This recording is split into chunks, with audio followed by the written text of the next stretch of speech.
So I'd like to talk to you this evening about how we sustain new patterns and new ways of being in our life over time. You know, whether you're listening to it right now in the new year or throughout the year we begin to have periods of time, those sacred thresholds where we want to draw forth the new into our life.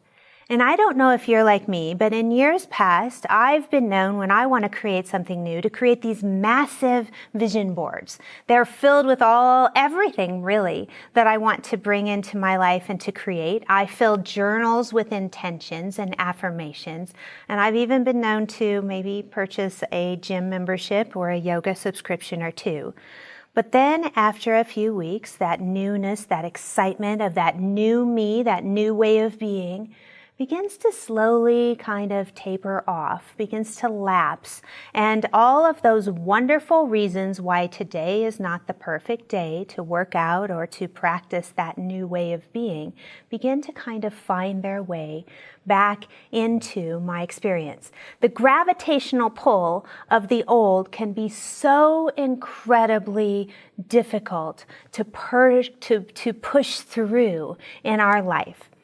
And so that which has kept us stuck and kept us in those old ways of being, even if they don't necessarily work for our life, but feel comfortable, when we begin to call forth that new way of being, I know for me, all those things, all those blockages are right there in front of me, right there pulling me back into what is comfortable, what is known, and what is easy to experience in life, because that is what I have rehearsed. Those are the patterns that I know. That is the way of being that I have been used to.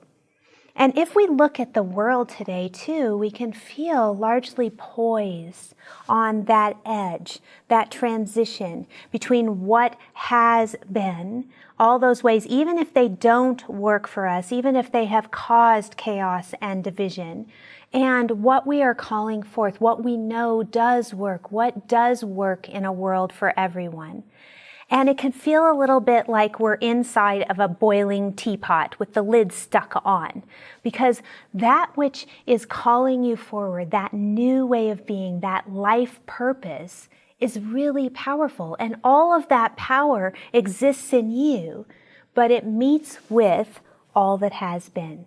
And so today, I want to talk about how we can access the imaginal realm in order to sustain those new ways of being and really bring them into our experience in a way that has staying power, that it is able to be maintained and actually becomes our new reality over time. Ernest Holmes told all of us that there is a great power. There is this power that is greater than us, and that we can utilize it. All of us can utilize it in our life. And the imaginal realm is the place where the universal mind dreams form into being. Many of the world's sacred traditions have acknowledged something similar to the imaginal realm. It's been referred to the place where all potential exists, a continuum of energy. It's been known as the quantum field. It's been known as that place where the visible meets the invisible, and that those two worlds collide or intermingle. It is that collective consciousness that contains all the patterns and the potentials and the templates for creation. Carl Jung referred to those templates as archetypes. The Sufis have called it where two seas meet. And I like to think of it as those two seas of potentiality, of possibilities. And we can use our spiritual practices in order to reach into that imaginal realm, into access a template, a blueprint for that pattern, for that which you want to create in your life, and to use that access to call it forward into your life.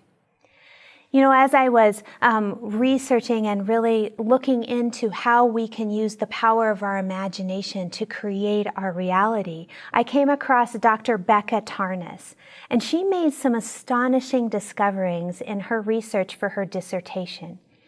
When she was a child, she was raised in the world of J.R.R. Tolkien. And if you're familiar, he is the creator of that imaginal vast world. He wrote The Lord of the Rings and The Hobbit. And as a child, she was fascinated with that realm. So as she began to research the power of imagination, she also came across the work of Carl Jung. And what she found is that both of these powerful masters of the imagination had their life's work written in what they each referred to as their own red book. Both of them had a red book in which their life's work was assimilated and drawn from. And what she also found is that both of them in 1913 began to experience visions of the content that was what would become the red book for each of them. Neither of them, at least to our knowledge, knew one another, but both of them began to have visions that had convergent images that not only were these red books alike in the calligraphy, in the illustrations, but they also had convergence of content as well. Both of them had contained a great tree. Both of them had a master that would teach and that would guide. Both of them referred to dragons. They envisioned a great wave and empowering flood. And so both of them accessed, without knowing one another, this imaginal realm and began to draw forth from it their life's work. And so this work, which would go on to become leading, Jung's work was cutting edge in the area of psychology and healing. And Tolkien's work opened the imagination also for psychological contemplation and healing throughout time. Their life's work impacted generations upon generations. So how can you begin to access the imaginal realm in your own life? And the first step, I think, or a step that you can begin with, is to prime the field of your awareness. The more that you can begin to saturate with wisdom, with the awareness of your true nature, to get in touch with that sense of that divine part of yourself, then the more you can begin to create from a clear, resonant space. You can begin to check in with your beliefs. So are you beginning those new patterns in your life from a sense of self-love and compassion? Or do you need to release some of those judgments and inner harsh self-talk in order to step forward and begin anew?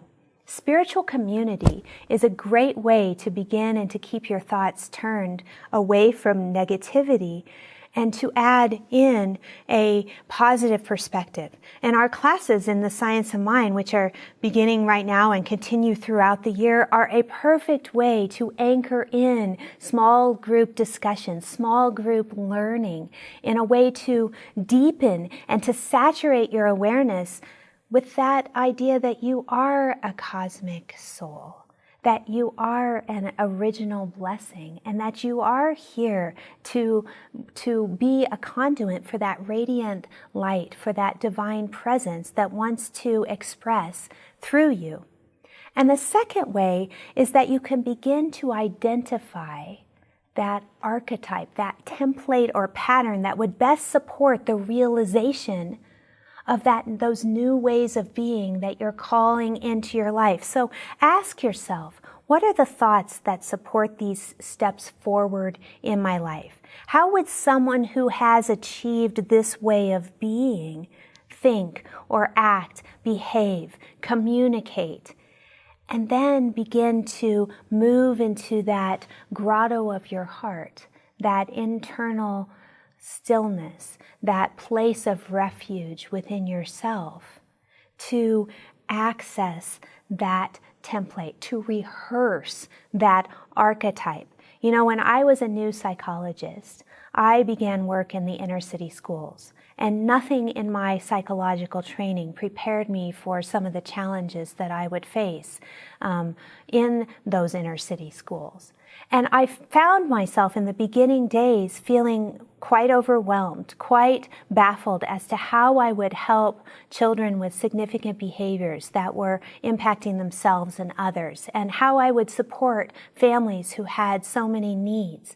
And so what I did is that I looked around and I saw an inner city psychologist who was experiencing a great level of impact, a great level of service and support in his psychological work. And I took his template and put it on like I did a coat. I wore it every day before I went to work, and I thought, what would John do? And what would John do? He would ask questions. He would put together a program that looked like this, a program of support. And over time, as I rehearsed and practiced that archetype, I began to feel as if those pieces of success were beginning to integrate in my own experience, in my own work. And so I'd invite you to continue in your spiritual practice, to draw forth that archetype, and to rehearse it, activating all of your senses. What does it look like, taste like, sound like, smell like, feel like, and just really rehearse that every day so you can sustain this new way of being in the midst of the old as you transition from the old to the new. Ernest Holmes wrote, "The relationship between the individual and the universal mind is one of reflection." That is what we image for ourselves. It, the universal mind, images for us. So this imaginal realm is that field of energy from which you can draw that template down into your experience and hold that image as you collaborate and co-create with the divine and with the universal mind in order to make it a part of your reality. I leave you today with this quote from Neville Goddard. "An awakened imagination works with a purpose. It creates or preserves that which is desirable and transforms or destroys the undesirable." May this year, may this time be a time of anchoring, embodying, and expressing those new patterns that are sustainable and that greatly serve you in your life. You've got the power. So let us come within. For I know that as I come within, I shall never go without. Here is a space of amazing and powerful grace, the indwelling divine. The nourishment of the breath, the holding of the chair, the support of the earth, that right here in this space of amazing and powerful grace, there is nourishment and holding and support just by remembering. So I say yes, that I am one with it, that it is one with me. And in this, I know I am set free.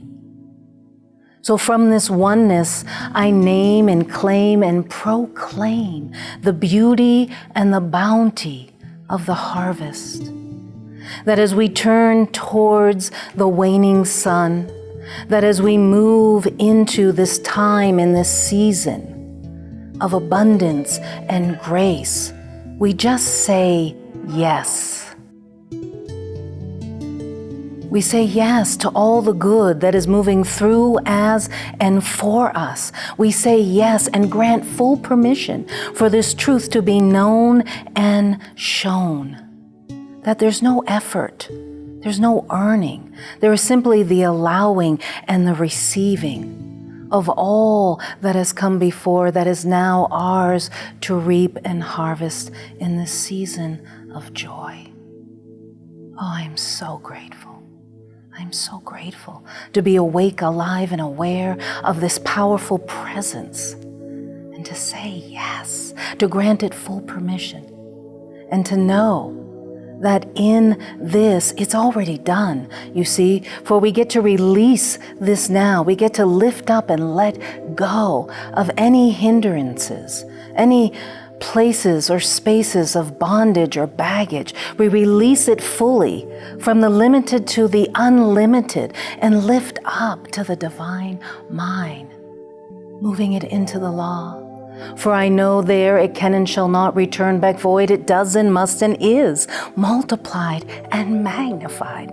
Oh, I accept this. And I expect it. And all that's left to do is to come into alignment, to come into agreement, to know that in the one, this truth, here and now, is already done. We just let it be. And so it is. Amen.